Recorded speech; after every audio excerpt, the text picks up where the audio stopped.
I'm currently in college in a different city, living in a dorm. I considered myself quite close to these three guys as we often talked about video games or anime. I know that they are also friends with another guy who sometimes joined us but used to keep quiet most of the time. The others have often said that he talks a lot when they're in their dorms. I live in a conservative country. Girls can't go into male dorms and vice versa. But that he gets shy otherwise. I've never really seen him talk a lot with any other girls, and I know he came from a rural area, so isn't used to talking to girls. We also talked a lot about D&D and decided we should try playing. They told me that guy would be joining as well. I asked if he'll have a problem with me joining, and they said they'll convince him.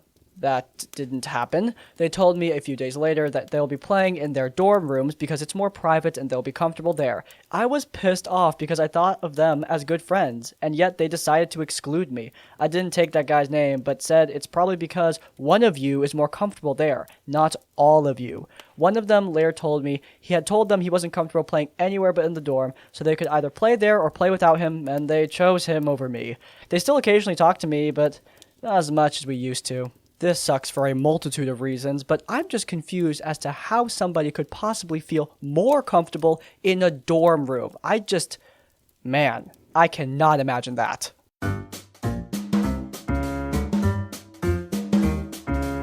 Long story short, the group was in this medium-sized town in the desert and was tasked with discovering why all the water sources had become tainted. Now, from the moment we stepped into the town, everyone and their grandmother kept dropping hints that this weird, evil, underground cult that ceremonially blinds themselves to see the truth of reality was probably behind it, since they had caused problems in the past, and no matter how much research we did or who we talked to, we couldn't find any other possible culprit. Anyway, events transpire and the cult eventually manages to kidnap the town's mayor to sacrifice to their god or something, and we, the party and the mayor's mercenary bodyguard, who was very upfront about only being in this for the money, remember this, go after them and manage to track them down to their hideout in some ruins in the desert.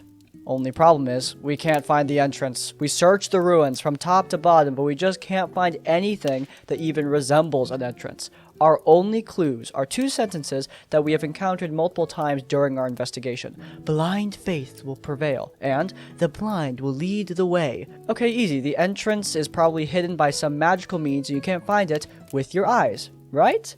Nope. Okay, what if we don blindfold so we can't see anything and search the ruins? Nope, that doesn't work either.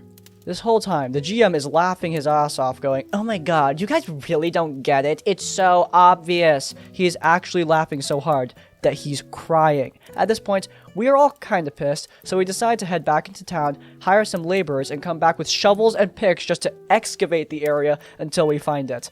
The GM, upon hearing this, decides to be nice and throw you a bone, and have the bodyguard ask us for the clues. Upon hearing them, he goes, "Ah, yes, of course," takes off his helmet, hands it to one of us, and calmly, without hesitation, gouges out his eyeballs right in front of us. We're just sitting there in horrified silence as the GM acts it out as the bodyguard is screaming like a madman, and then, once he is done, goes, "Ah, yes, now I can see," and leads us behind a rock we have searched behind a dozen times, and voila, there's the entrance, not hidden or anything, just a big old hole in the ground.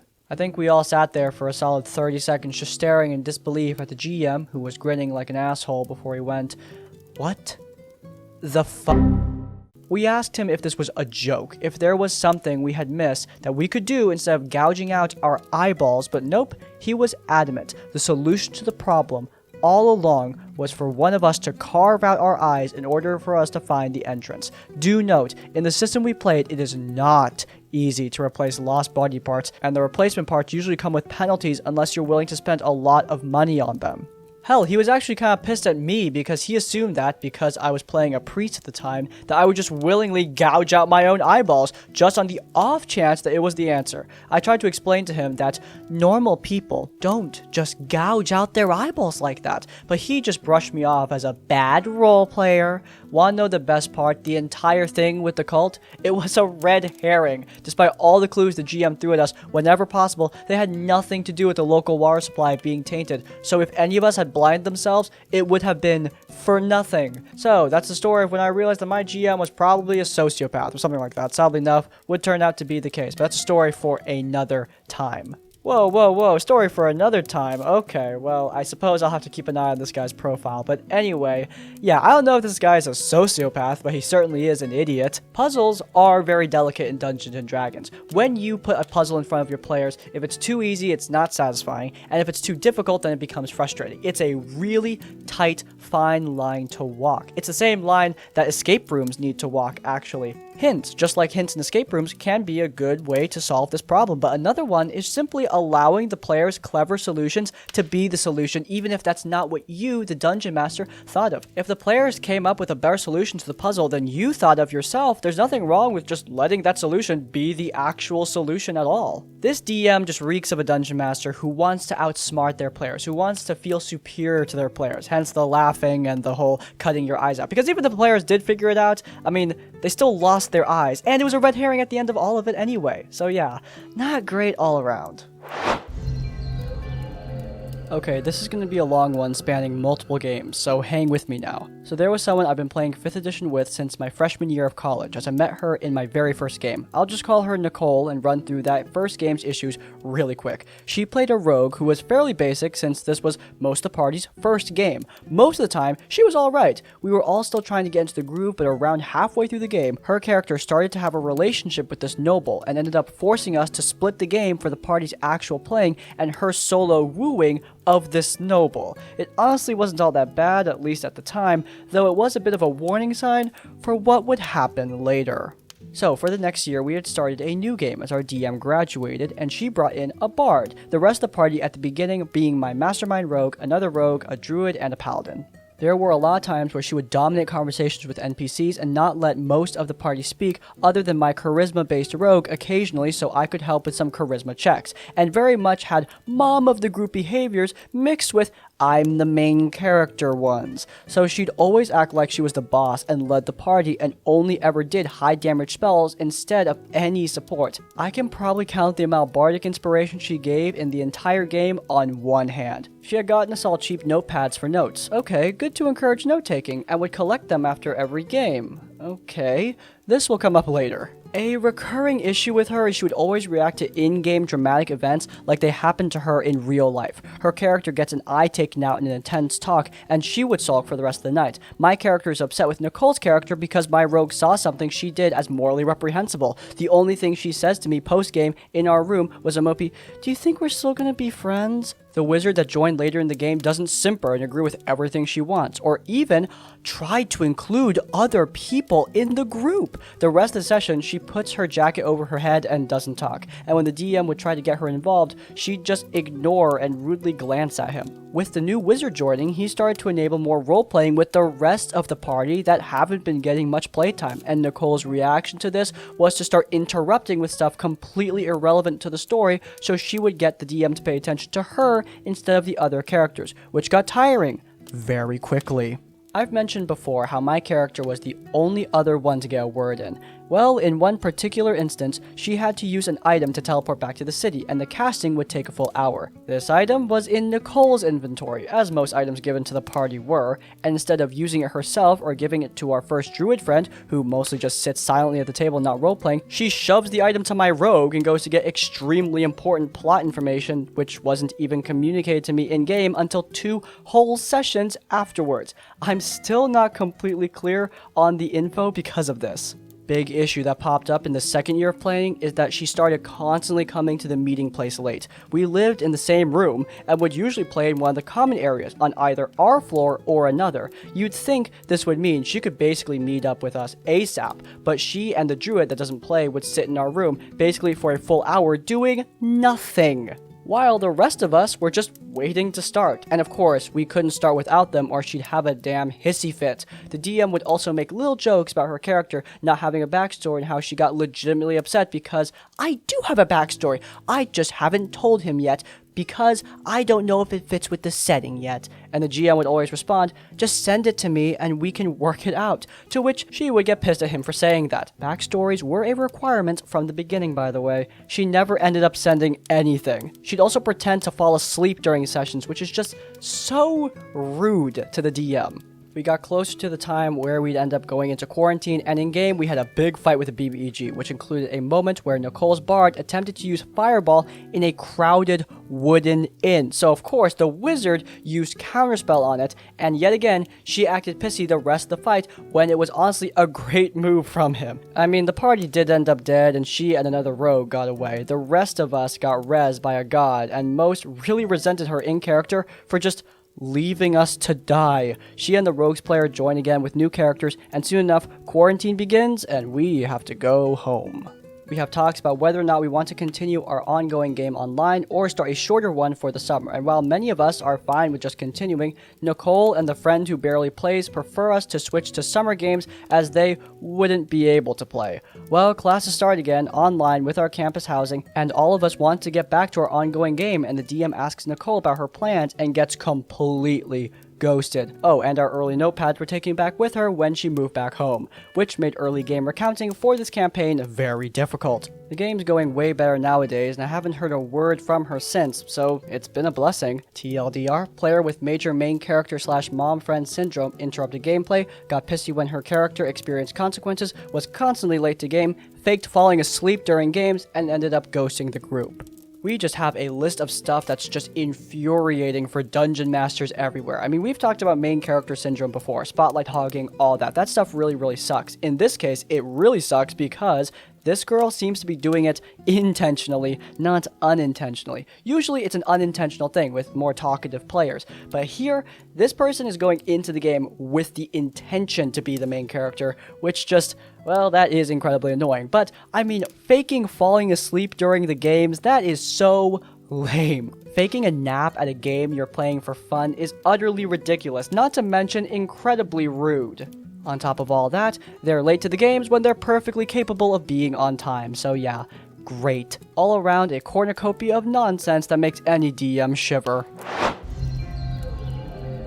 Yeah, you read the title. This might be a long post, so if that's the case, I'll leave a small version at the bottom. I've been a DM for a long time, and currently, I use almost exclusively digital notes to prepare my games, like D&D Beyond, Google Drive, OneNote, etc. It's just more practical than putting everything on pen and paper, especially if you're doing a homebrew game. We used to play in person before the pandemic, meeting weekly now. We play online. We're a group of 6 people, and we've been friends for almost 10 years. Thus, we have quite some trust between each other. The party members are experienced, and one of them usually acts as the self-proclaimed leader. The player in question has, for the last few months, been quite overbearing with the others, especially when they're trying to do something. I tried to call that behavior before, but the other players never seemed to mind. However, this bugged me, especially since he constantly led them choices that would net them the best results, at least so he would say. He avoided traps, could pinpoint twists, and was actively suspicious of NPCs that were supposed to be villains without me even showing any hints of that. Initially, I thought I was just being a crappy DM and showing things on my face, but that changed the last 2 sessions. I had a problem with my internet connection and couldn't access my online notes in Google Drive. Thus, I ended up writing the 2 sessions by pen and paper. Then, during the sessions, his straightforward leadership was nowhere to be seen. He was jittery and very anxious through the mic. I thought he had a bad day, but the next session the same thing happened, but this time he asked me how I was planning our sessions. I answered that I had planned beforehand during my lack of connection and just did it on a notebook. The session went without any issue, but I still felt strange when he asked me that. So I decided to have a look at my notes. I hadn't realized it before, but the drive in which I keep my session notes had more than just me accessing it. This guy had given himself access to my Google Drive and thus could see my notes before every session. My theory is that he has probably done it when we played in person too. Regardless, I took my laptop to an IT expert and asked him to check everything. The dude had given himself access to pretty much all my emails and drives. It took 3 hours to be able to deny that access and change all my passwords. I even changed my bank passwords, just in case. Regardless, I confronted him after that, saying what he did was absurd and was borderline criminal by the nature of it. He tried to explain himself, saying his anxiety wasn't letting him have fun when he didn't know the story beforehand, so he thought I wouldn't mind. I ended up with him blocking me and every other friend on social media, Discord, etc., and essentially disappearing. Now, this was never something I thought would happen. Still, I do hope that's the end of it. It sucks because I trusted him, and I really didn't think a friend could be this crappy over a damn game. TLDR, a player used my laptop to give himself access to my emails, Google Drive, and online tools so he could know the sessions beforehand and would always take the best route possible, getting defensive and disappearing once he was confronted. I talked about this in a video with Den the Drake, but spoilers absolutely suck as a dungeon master. When you're playing D&D and you set up a twist or a big surprise for your players, there is nothing more rewarding than watching them freak out about it. And if it's just spoiled for them, it really hurts. It really hurts as a DM. I mean, it takes away all of the fun out of that twist. And this guy hacking into a DM's laptop to get all of the twists and traps beforehand. I mean, we've seen cheating in Dungeons & Dragons, but we've never seen cheating like this. Guys, I mean, I honestly cannot think of a lamer horror story than this. I mean, this guy hacked into a laptop so he can get advanced knowledge of his 10-year friend's Dungeons & Dragons campaign so he can be a pseudo-party leader? Really?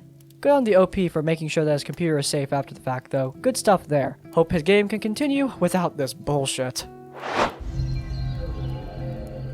Throwaway because reasons. A couple months ago, I started going to a D&D night at a cafe that I was attending regularly. The DM and event host, let's just call them host, was swamped with up to 26 players at one table. It would take as much as 4 hours for me to have one turn. After about 2 months of this going on, with virtually no progress being made in our sessions and storylines getting constantly dropped, the host came to all of us last week and said that they needed help running this event. We needed to split the table into other groups. The idea was basically to run a West Marches style campaign in real life at this cafe, and I was more than down for that. I helped DM for one session and I had a good time. I've been DMing for 5 years and I was looking for a way to make friends and have good times with my hobby. Fast forward to earlier today, when I bring my minis, my props, terrain, board, dice, and everything else you could possibly imagine for a game of Dungeons & Dragons. I even brought a chest with an Anglo-Saxon helmet inside that was going to be my stand-in prop for the treasure at the end of the dungeon crawl I wrote up. We had a Discord chat set up as well to organize everything. I was made an event host alongside the original host. I was given an official DM role in the server. The preceding week, us other DMs and hosts were gathering our resources and cramming for lore of our chosen setting, Exaandria. I never really got into Critical Role, but I love the book so much that I practically read through all of it in a week. Back to earlier today, the host gathers us for a secret meeting and kicks all the other participating players out of the room. First, host reiterates that every other player is a member of a guild in-game. The guild master is also a god, and host wants to be the only person playing as the NPC for this god. Host also implied that I sort of ruined their story arc for the guild master when I did that assistant DM thing, even though they didn't communicate anything for their plans for this guild master, let alone a name. Yeah, they didn't even bother naming the guildmaster or the guild. That and host said they want to be the only person playing Gilmore if you follow Critical Role. Host then goes on to demand every table that plays tonight is banned from using D&D Beyond. All of us other hosts and DMs are immediately confused and concerned by this. We immediately let the god thing go as we saw the need for a central figure that weaves everything together in cohesive storytelling. However, most of us use D&D Beyond as it makes character management easier and it's a handy tool when you don't want to go thumbing through 4 different books. I mean, I do love my books, but you know. I immediately bring up that some other players may have disabilities and need to use D&D Beyond to help them play the game, since I've had a few players who have difficulties with math and use the app to their benefit. Another host brought up that it's not usually a good idea to go policing each and every table and to treat grown adults like children. After enough pushback, host relents and said that D&D Beyond is allowed and admitted they just don't like D&D Beyond. So we have a possible god complex brewing here and they want to ban things for the sake of not liking them? Got it. Moving on, a bunch of new players start rolling in, and host gets nervous and pulls us into another meeting about 15 minutes later. At the time, I was helping 2 players with their fresh, newly rolled characters and giving them a briefing on the setting. So I get pulled into the meeting, and host straight up asks, "So, which one of you is the best at pulling shit out of their ass?" I told host that I already had an adventure ready and waiting to be played. I just need the players. I run down the adventure outline, the goals, and the treasure at the end of the adventure to the host. They're okay with it, and I go back to the 2 players I was briefing. We had one small round table to us, and that wasn't enough to put all of our stuff on. So I took 2 other smaller tables that were available to me as a DM, put them together, and started talking with these 2 players about what they want to do with their characters.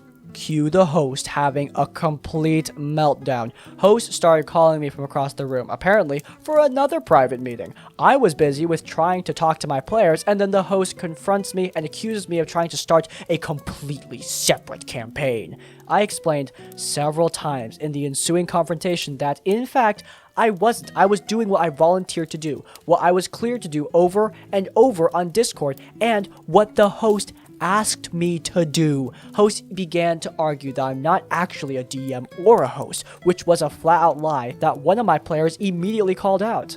Then the host started to raise their voice at my players, demanding them to leave. Host even said that he was going to call the cops if we didn't leave. I asked host to get the owner of the venue. Owner admitted he knew almost nothing about D&D and told me that I don't have to play here. I agreed, so my players and I got all of our stuff and left. Honestly, this whole encounter was just so bizarre. I still don't know what I did wrong. Maybe the host was super insecure and saw me as a threat? I'm not sure. Either way, I have an adventure I can use, and I have a new character outline for a villain that my players will mercilessly bludgeon.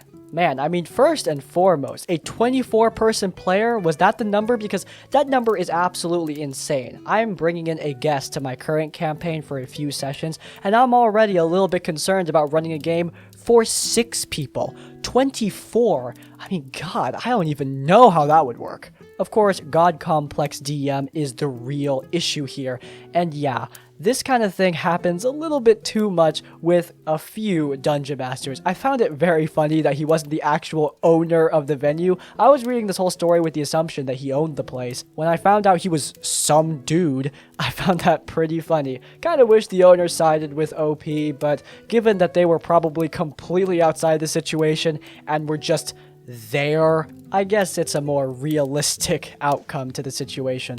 And I am glad that OP ended up finding a group, having an adventure, and seemingly having a good time with a new bad guy outline. Good stuff.